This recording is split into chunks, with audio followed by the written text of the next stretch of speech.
এখানে বলছে এই যে এদের ছেদবিন্দু নির্ণয় করতে হবে। তো ছেদবিন্দু নির্ণয় করার আমাদের এটার নাম হচ্ছে x = y-1। তো ছেদবিন্দু বের করা মানে হচ্ছে এই দুইটা ইকুয়েশন আমাদের সমাধান করে x এবং y এর মান বের করতে হবে। তো এখানে y এর মান দেওয়া আছে y = 3।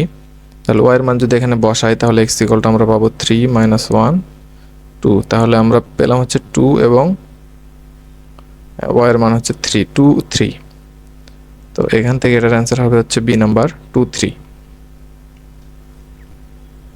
2 3 বিন্দুগামী ঢাল এম ঢাল অর্থাৎ 4 ঢাল বিশিষ্ট সরলরেখার সমীকরণ কি হবে? তো আমাদের যে কোনো একটা বিন্দু যদি x1 y1 হয় তাহলে আমাদের সমীকরণটা দ্বারা y - y1 m into x - x1, যেখানে mটা হচ্ছে ঢাল।